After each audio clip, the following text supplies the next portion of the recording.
안녕하세요. 커피앤톡입니다. 오늘 도와주셔서 감사드리고 바로 사용 읽어보겠습니다. 안녕하세요. 저는 30대 후반의 여자입니다. 혹시 욜로족이라는 말을 들어본 적이 있으신가요? 현재 행복을 중요하게 여기는 생활을 지향하는 사람을 뜻하는 단어인데요. 혼자가 좋은 사람들이 점차 늘면서 혼밥혼 소리라는 단어들도 생기게 되었죠. 그 중에서도 제가 정말 이해하지 못했던 건 바로 워커홀릭과 일에 사랑에 빠진 사람입니다. 그래서 혼자가 편하다는 사람이었어요. 왜냐하면 저는 가정을 꾸리는 것이 안정적인 삶이라고 생각해왔기 때문이죠. 하지만 지금은 하루를 살더라도 행복하게 제 삶에 집중하며 생각합니다. 살아야 한다는 쪽으로 바뀌게 되었습니다. 제 이야기를 지금부터 해보겠습니다. 어렸을 적부터 가르치는 것을 좋아했기 때문에 동생을 자주 도와주며 대학에 다닐 때도 알바를 하지 않아도 된다는 부모님의 제안에도 과일 가게에서 일하며 용돈을 벌었습니다. 가르치는 것을 잘한다고 생각했고 특히 영어에 대한 관심이 많아 영어, 영문학을 전공으로 선택해 열심히 공부했습니다. 졸업 후 어린 시절에 많이 칭찬해준 분의 학원에서 영어 강사로 일하게 되었는데 아이들을 가르치라는 부탁을 받았습니다. 그때부터 저는 학원 강사로 활동하게 되었어요. 임용고시를 볼 생각은 전혀 없던 것이 아니었어요. 하지만 저는 제 이름을 걸고 여호와의 뜻을 따르는 것이 꿈이 아니기 때문에 교사가 되어야 한다는 욕심이 없었고, 그래서 임용고시보다는 영어에 관련된 공부를 중심으로 탄탄하게 쌓아 나갔던 것뿐이에요. 그 결과로 제가 일하는 학원에서 꽤 높은 능력을 인정받았답니다. 예비 신랑을 만난 것은 그분의 학원에서 강사로 활동하게 되었을 때예요. 학원의 원장님과 친분이 깊었던 예비 신랑이 학원을 방문하셨고 원장실이 어딘지 몰라 헤매고 있었는데 제가 안내해 드리게 되면서 몇 마디나 공감을 나누었지만 참 좋은 사람이라는 것을 알게 되었어요. 그 후 꽤 자주 학원에 다녀오게 되었고 그때마다 꼭 나와 시간을 보내고 가더라고요. 서로 자주 마주치며 더욱 서로에 대해 알아가게 되었고 많은 공통점이 있어 잘 맞았어요. 대화를 나눌 때는 모르게 들킬 때도 있었고 놀림도 했죠. 예비 신랑도 같은 감정을 느꼈고 어느 순간부터는 학원에서 만나는 게 아닌 수업이 없는 시간에 고의로 나를 만나러 오기 시작했어요. 그렇게 학원을 떠나도 함께 식사하고 술을 마시며 서로에 대한 감정을 확신하게 되어 우리 관계가 연인으로 발전했어요. 예비 신랑은 인근 초등학교의 교사였고 연애 6개월째 처음 교육과 집안이라는 사실을 알려주었어요. 예비 신랑은 초등학교 교감으로 일하고 손이 신우가 될 뿐 아니라 중학교 교사였습니다. 예비 신랑은 또한 제가 학원 강사로 일하고 있기 때문에 아이를 가르치는 것에 대한 열정이 깊다며 가족과의 대화가 원활할 것이라고 자주 언급했습니다. 또한 공통점이 있다는 점에서 우리가 만나지 않았던 예비 시댁에 대한 환상도 갖게 되었습니다. 연애를 시작한 지 1년 정도 된 때 예비 신랑이 헌책에 청혼을 하고 결혼 준비를 위해 서로의 가족을 소개하기로 하였습니다. 처음으로 예비 시부모님을 모시러 갔을 때 예비 시댁 식구들이 모두 모여 저를 맞이해 주었습니다. 그들의 환영하는 분위기에 기분이 참 좋았습니다. 좋은 쪽은 있었지만 이야기를 나눌수록 예비 실무자로서의 자부심이 높은 분이라는 것을 몸소 깨닫게 되어 불편해지기 시작했어요. 더구나 교양 있는 척을 하면서 은근히 저를 내리까 맞추는 경향이 있었죠.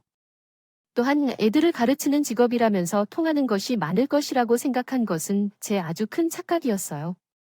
예비 실무자는 학교 선생님이 아니라면 짭이라는 소리를 듣는다면서 교사들끼리는 학원 강사를 그렇게 부른다고 하더라고요. 그들은 제게 교사 짝퉁이라고 말하고 비웃으면서 대화를 나누더군요.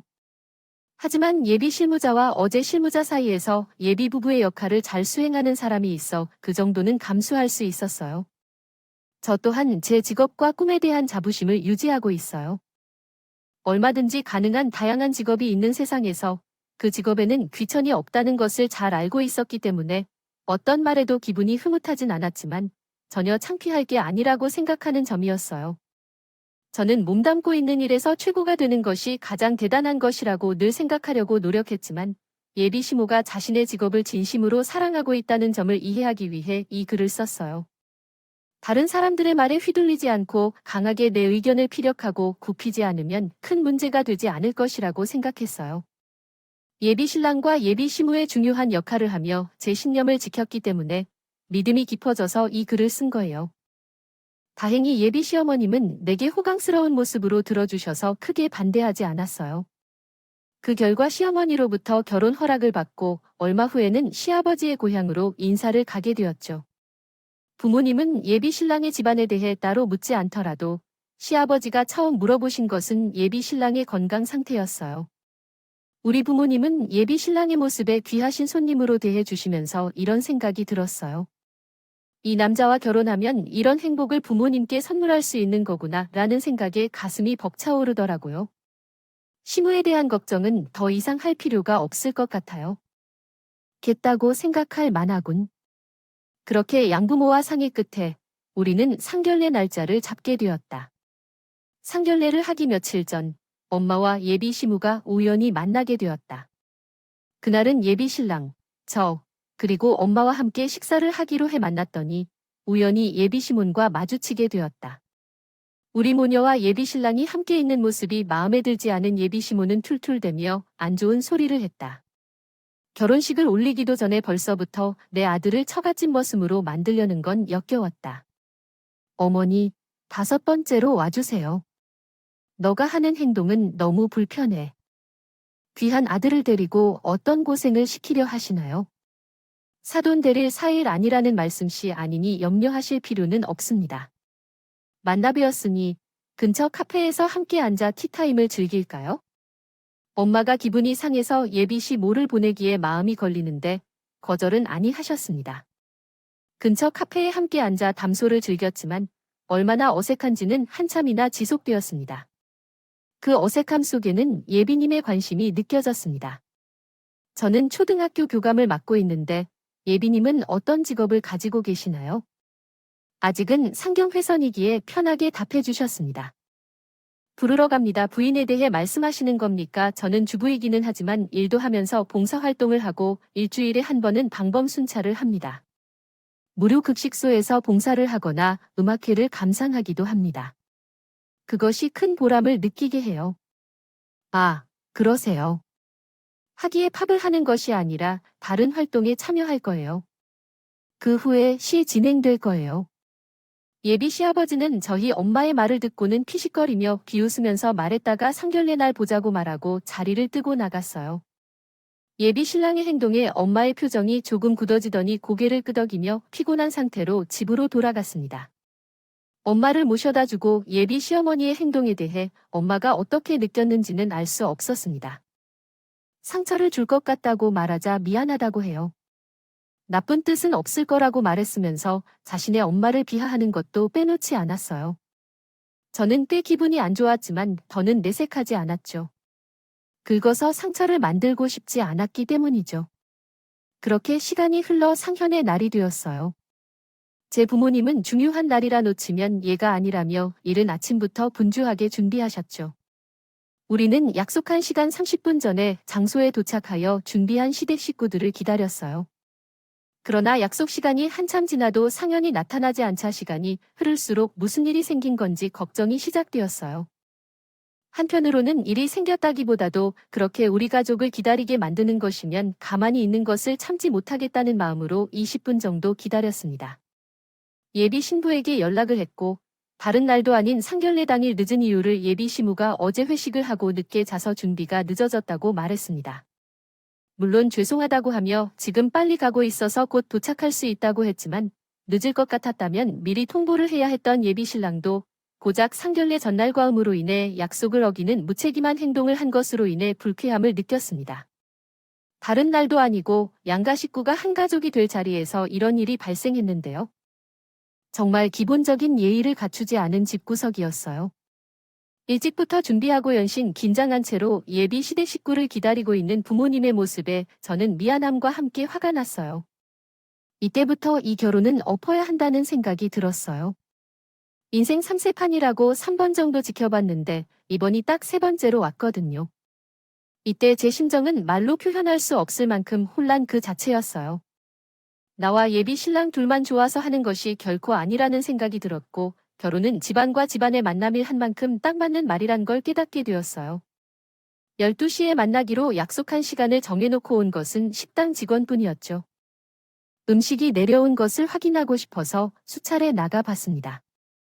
그렇게 시간이 흘러서 12시 40분이 넘어서야 예비 시댁 식구들이 약속 장소에 나타났어요. 예비 시댁 남편과 예비 시댁 딸은 늦어진 것에 대해 미안하다고 하며 어쩔 줄 몰라 하며 고개를 숙이고 들어왔어요. 뒤에서 예비 시모는 뭐가 그렇게 당당한지 미안하다는 한마디도 하지 않고 고개를 숙이고 앉아 있더군요. 게다가 아직 술이 취해지지 않았는데도 테이블 사이에 마주 앉아 있음에도 술 냄새가 풀풀 나더라고요. 무엇인가 마음에 안 드는 것이 있는지 계속해서 인상을 풍기며 앉아있는 예비 시모의 뻔뻔한 모습에 화가 났지만 참고 표정을 유지해야만 했어요. 그러나 예비 채무가 있어 나온 것이 어딘가 익숙하다고 느꼈는데 이것이 또 다른 내용으로 변해버렸어요. 예전에 심화 엄마가 입은 옷과 같은 브랜드의 디자인까지 동일한 원피스를 입고 나온 것이었습니다. 엄마가 상견례 날 입을 옷이 없다며 고민하자 저는 백화점에 직접 가서 골라서 산 원피스였는데 신상이라 15도 옷을 산 모양이었어요. 물론 안심 후에 행동의 사돈간에 꼭 맞춘 듯한 비슷한 차림 착복으로 상견례 자리는 어색한 분위기만 가득했어요.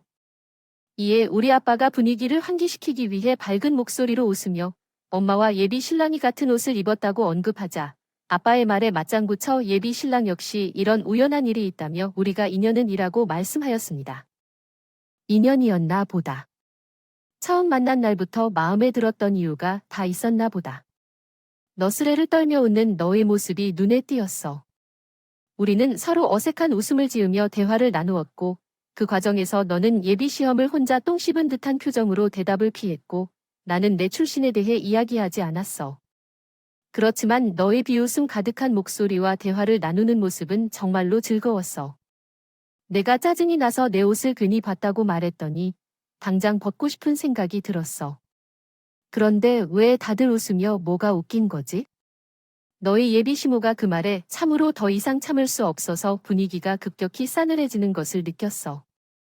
하지만 눈치 없는 네 가지 예비 신호가 나에게 더 어울리니까 이 상황을 참을 수밖에 없었어. 그래서 그저 이 옷이 아무에게나 잘 어울릴 뿐이라고 했지. 어울리지 않는 옷을 입었다고 말하자 그는 더욱 놀라워했다. 그러면서 우리 엄마를 해기면서 말씀하시죠 라고 말했다. 더 이상 이상한 것은 예비 시부의 말에 수긍하는 예비 시모의 모습이었다. 예비 시누이가 조금 웃으며 딸이 많이 맞다고 한 부인들이 엄마를 쳐다보고 있었다. 그러자 그는 꼬리를 집어쥐고 말했다. 시무하신 후에 대화를 마치면서 엄마의 얼굴에 웃음이 싹 사라졌다. 그렇게 이상한 대화를 벌이며 거의 끝나려던 상견례가 갑자기 끈을 놓고 일어나려 했지만 그때 식당 직원이 차를 빼야 한다고 나타났다. 주차장이 협소해서 예비 신랑과 시부는 어쩔 수 없이 함께 움직여야 했다. 그리고 아빠까지 자리를 떴던 남자들은 차례를 위해 부랴부랴 나갔고 남자들이 자리를 비운 사이 예비 시모는 제대로 분위기 세팅을 했습니다. 처음에는 별 문제가 아니라고 생각했던데 같은 원피스를 입었는데도 이웃은 검정 구두가 아니라 화려한 색으로 포인트를 줘야 한다고 했어요. 검정색은 너무나 굽고 이래서 꼴도 보기 싫다며 엄마의 패션 지적을 받고 그 다음은 제가 입는 것을 잘 보지 않으니 속상하시다고 퇴물이 되었어요. 속상하겠다는 말에 이어 가디오더군요. 아이가 대학교에 가기에 꽤 추운 곳을 나왔는데 흰 차려야만 했으면 좋았을 텐데 말이에요. 안정적인 차량을 어디에 둬도 편리하고 좋아할 것 같아요. 안정적이라는 것은 좋죠. 하지만 제 딸의 선택을 믿고 열심히 살아가는 저희 딸이 충분히 자랑스러워요. 욕심이 없으신가요? 혹시 임용고시에서 낙방해서 창피해하는 건가요? 그런 거면 안타까워요. 멍청해서 못하는 거라면 어떻게 할 수 없겠죠. 아니면 사돈이라도 되세요. 지금 하신 말씀은 죽음에 대한 특이한 것 같아요. 자제해 주세요. 제 딸은 훌륭한 아이예요. 함부로 말씀하지 않으셨으면 좋겠어요. 아, 뭘 그렇게 청하는 것은 성까지 해주세요. 틀린 말도 아닌 것 같은데요. 그쪽 딸 우리 집 같은데 툭 까놓고 말하자면 시집 보내려고 신경 많이 쓴 것을 알아요. 어울리지도 않는 옷을 입으시기까지 했는데 설마 나도 따라서 나온 건 아니에요. 이 프렌드 좋다고 우리 아들이 줄 수도 있잖아요. 사실 그런 유치한 짓은 할 필요가 없는데 우연일 뿐인데요. 어쨌든 같은 옷을 입게 되는 건 조금 유감스럽네요. 계속 유치하게 구지 마세요. 아무튼 끝까지 이어진 편에 좀 신경을 썼네요. 수고가 많았어요. 저와 엄마는 예비 시모의 마지막 말에 화가 폭발해서 말이 됐습니다. 어머님의 말이 참 심하시네요. 우리 엄마에게 무례하게 뭘 그러시는 거죠? 이거 보세요. 뭐요? 꼬리를 내리는 여자 편대. 예의도 모르는 당신은 얼마나 거만해서 그런 말을 하십니까? 아이고, 어머니와 딸이 서로 다투고 있네요. 하찮아도 당신보다는 나을 것 같아요. 제가 뽑아도 초대가 있죠. 내세울 능력도 없으면서 감히 제 아들을 엄마 우리 집안 망신치기 위해 이용했던 거예요. 초등학교 교감씨까지 되어도 그런 하찮은 인성으로 학생을 몇십 년 가르쳐도 쓸모없는 거예요. 우리 가족, 학교까지 망치는 건 당신이 언제부터 다 결정하시는 건데 왜 모르시는 거죠? 뭐야, 이 무식한 사람 옆에 제가 진짜 능력이 있어요.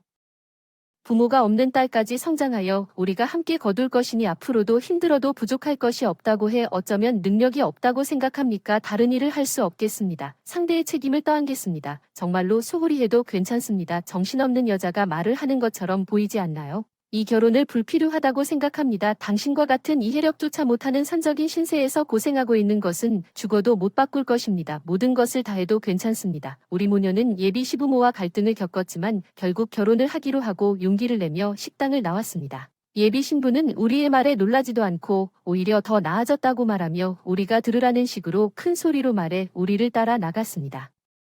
밖으로 나온 후에는 일절 말도 섞지 않았고 주차를 다시 하고 들어 더 남자 대감을 아주 쳤어요. 저희 여자들과는 달리 남자들은 꽤 이야기가 잘 통했는지 저희를 향해 걸어오는 내내 밝은 표정으로 이야기를 나누더라고요. 하지만 더는 참을 수 없어서 양가 부모님이 다 모이자마자 저는 끌 것도 없이 먼저 예비 신부에게 예쁘게 봐주신 것에 대한 보답할 수 없다는 말로 예의를 차린 후 예비 신랑에게 이 결혼은 없던 일로 하자고 말했고 제 말이 끝나자 예비 신랑은 갑자기 왜 그러냐며 무슨 일이 있었느냐고 당황한 기색이 역력한 얼굴로 묻기러 궁금하면 네 엄마한테 물어봐라고 소리쳐 버렸습니다.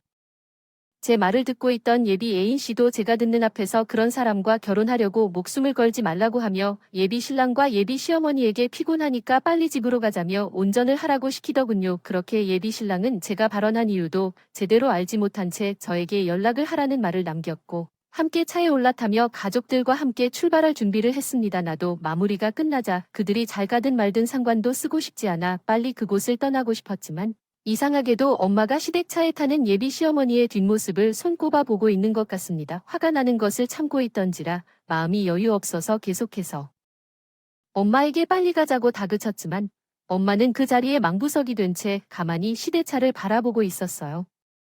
그러더니 한참 뒤에 예비 시댁 식구들이 그곳을 떠나고 나서야 엄마가 자신이 차를 쳐다보고 있던 이유에 대해 이야기를 해주었고 저는 믿을 수 없는 이야기를 듣게 되었어요. 실은 엄마가 상견례 전날 방법을 들면서 예비 시댁차를 봤다고 하더라고요. 저는 엄마가 그렇게 말할 때면 그럴 수도 있지. 그게 뭐가 중요하다고 생각했습니다. 그렇게 툴툴거린 엄마는 샤기에 지금부터가 중요하다며 들려달라고 한 뒤 다시 이야기를 이어나갔어요. 엄마의 말은 이랬습니다. 방범이 되던 중에 우리 예비 시댁차가 심하게 비틀거리며 거의 사고가 날 것처럼 위험하게 골목길을 운전하고 있었습니다. 아마도 음주운전을 하는 것 같았기에 큰 사고가 일어나기 전에 방범대원들이 그 차를 막으려고 막아섰지만 운전자는 막내인 방범대원들을 무시하고 더욱 속력을 내며 도망갔다고 합니다. 그 과정에서 심지어 방범대의 온금차에 부딪혔다는 얘기도 나옵니다. 다행히 큰 다치지는 않았지만 이는 명백한 음주운전으로 인한 범죄였고 엄마는 당장 속도 내는 차량의 번호판을 급하게 핸드폰으로 찍어 두었다고 합니다. 그러면서 엄마가 제게 보라며 보여준 번호판 사진을 보았어요. 번호판과 차 모델이 정확히 예비 시댁차와 일치한다는 것을 확인했어요. 그 순간 어제 예비 시모가 회식 중이었고 그 차를 운전할 것이 분명하다는 생각이 들었고 엄마의 의견도 그와 동일했어요. 확인을 위해 정확한 번호판을 알기 위해 예비 신랑에게 연락해 차량의 번호판을 확인하였고 그 번호는 엄마 핸드폰에 찍힌 번호판과 정확히 일치했어요. 그러자 예비 신랑이 상황에 대해 궁금해하며 그에게 왜 이를 물었느냐며 곧 해답을 알게 될 것이라고 말하고 연락을 끝냈어요. 그 후 교통조사 형사로 근무 중인 우리 외동생에게 이 사실을 알렸습니다. 사고 접수를 마친 후 저와 엄마는 곧장 예비 시댁으로 출발했습니다.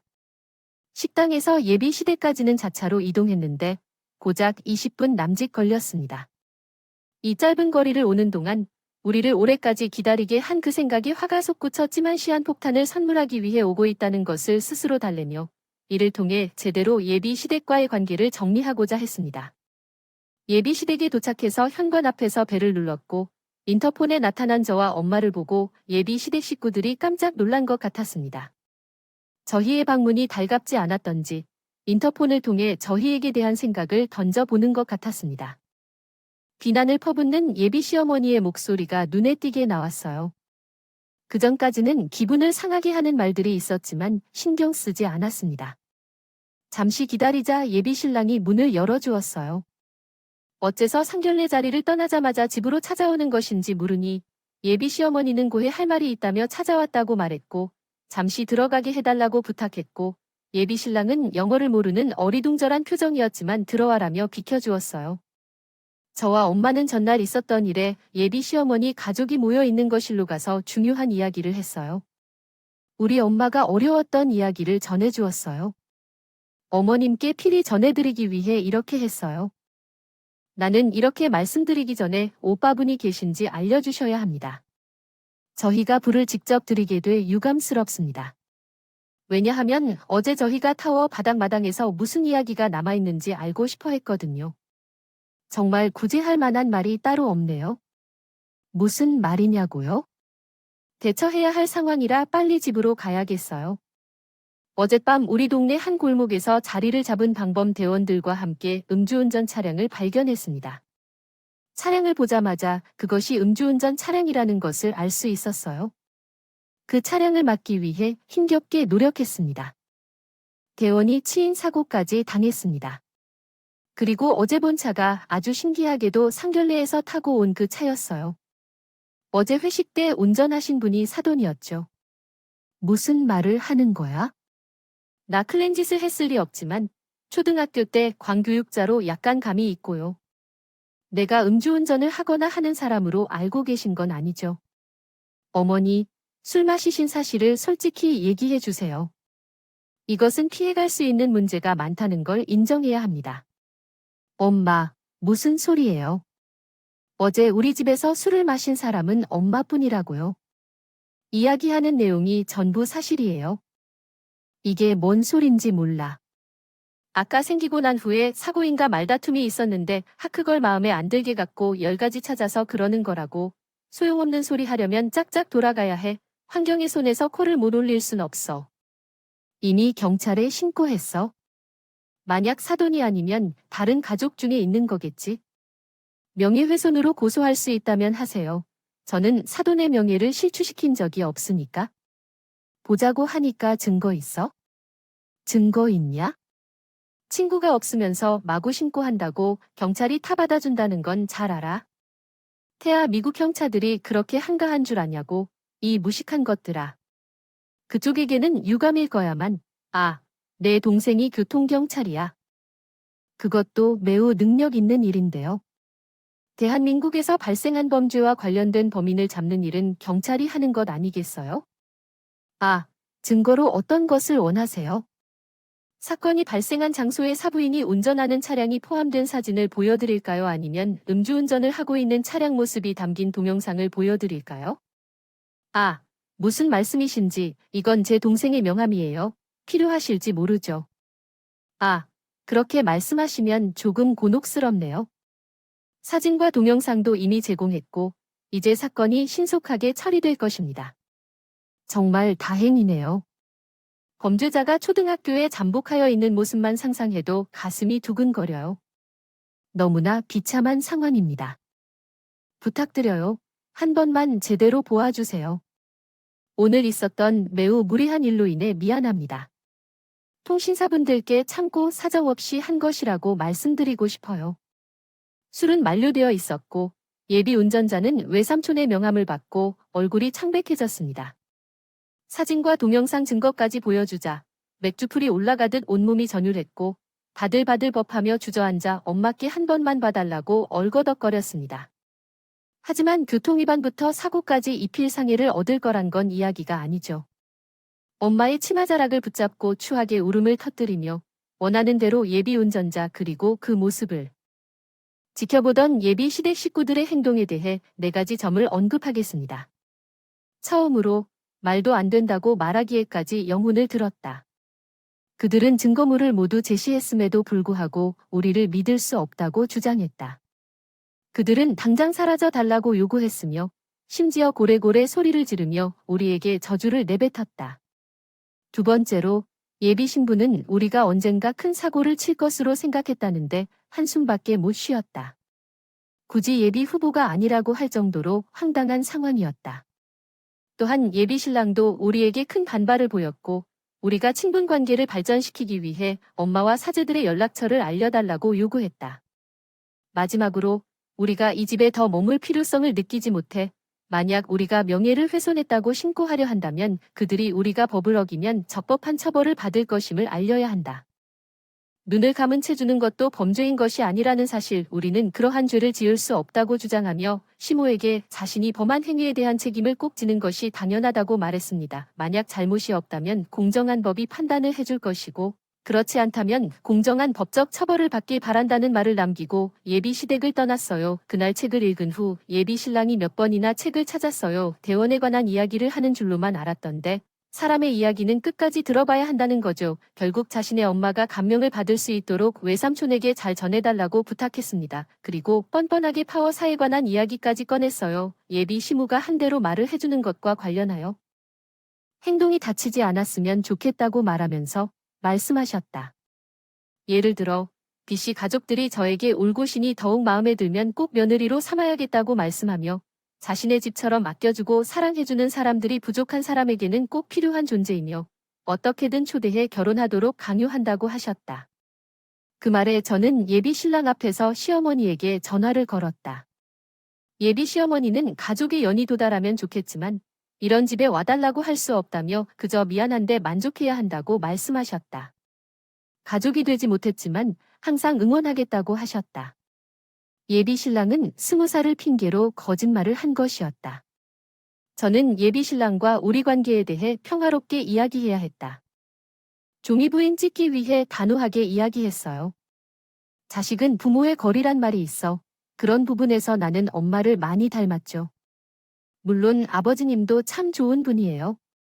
감사할 부분도 있지만 나는 5명의 가족과 이제 가족이 되고 싶지 않아요. 자기야, 우리 엄마도 많이 반성하고 있어. 너희 가족들에 대한 미움도 전혀 없어. 혹시 엄마가 널 괴롭힌다면 내가 중재해서 잘 대처할게. 우리를 위해서도 상관없어. 미움을 받을지 따위 애초에 한 적도 없으니까. 우리는 오빠의 가족들에게 예의를 갖추기 위해 노력했고 그걸 무시하고 선 넘은 건 어머님과 함께 한 일이에요. 아가씨야, 오빠가 이렇게 거칠게 이야기하는 것도 싫어. 교육자들은 우리 집이 아니면 무엇을 하든 배울 수 없게 만들어놨어. 말이 많은 사람들에게는 더 이상 긴 이야기 하기꺼려. 앞으로 찾아오지 마. 너는 좀 더 신중하게 생각할 필요가 있어. 우리 집은 보잘것 없다는 게 원래의 모습이 아니야.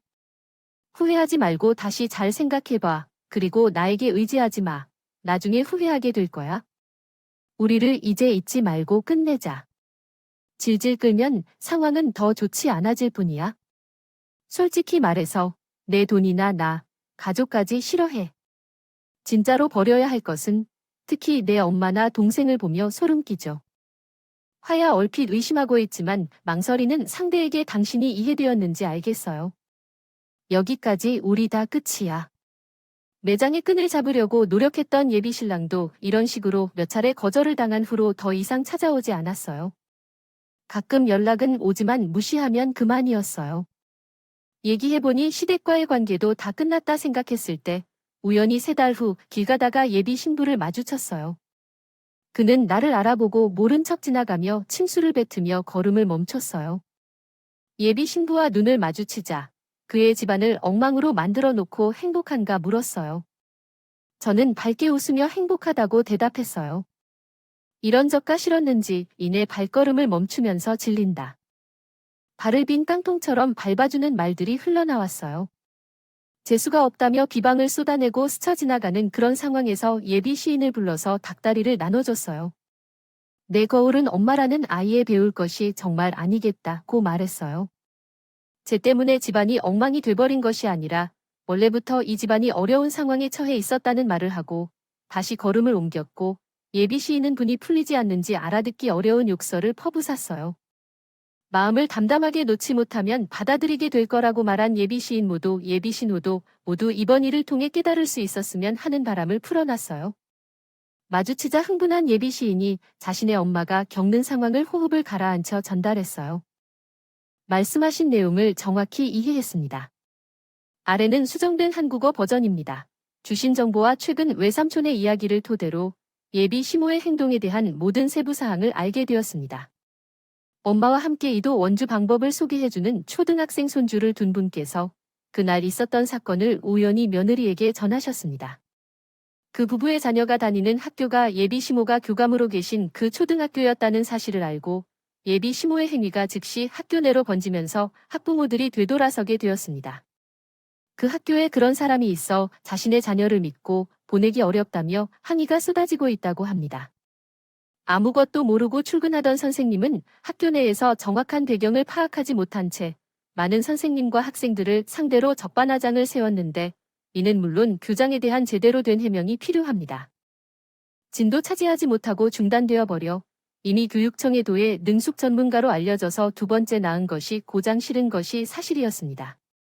또한 음주운전 중에 사고를 당한 대원이 절대 타이르지 않겠다는 의지를 강하게 표명하여 예비 재판을 통해 자신이 저질러온 행동에 대한 모든 책임을 인정하고 공평한 처벌을 받게 되었습니다. 그 후에 제 평범한 일상으로 돌아와 더욱 집중하며 나 자신의 행복만을 계획하고 실현하며 살아가게 되었습니다. 더 나아가 누군가를 다시 만나는 것이 쉬운 것이 아님을 깨닫고 있는데 결혼이 평범한 삶을 의미했던 예전과는 달리 현재에는 제 마음을 충족시키는 것이 무엇인지를 고민하며 살아가고 있습니다. 당연히 해야 하는 것이었다면 지금은 나의 행복을 위한 선택 사항이라는 것을 깨달았어요. 제 부모님도 상견례를 한 날 그런 일을 겪고 나니 남과 남이 가족이 되는 것에 대한 생각이 바뀐 건 깊은 감명을 주었어요.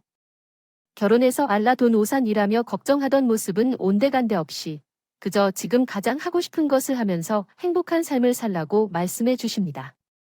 그래서 저는 내일 모레 마음의 요로족의 일송에 마음 편히 살아가고 있습니다. 앞으로도 저와 제 가족을 위해 열심히 살아가 볼 예정입니다. 살다 보니 제대로 된 대로 되지 않는 것이 너무 많았어요. 하지만 그렇다고 좌절할 필요는 없다는 걸 깨달았어요. 인생에는 많은 방향이 있다는 것을 그저 알려드리고 싶습니다. 저는 하나의 방향을 바꾸며 더 많은 것을 경험하며 살아갈 것이기 때문에요. 저의 긴 글을 읽어주셔서 감사합니다. 여러분도 새로운 인생의 전환점을 잡아 더욱 번창하시길 기원합니다. 지금까지 커피앤톡이었습니다. 오늘도 끝까지 함께 해주셔서 감사하고요. 다음 영상에서 또 찾아뵙겠습니다.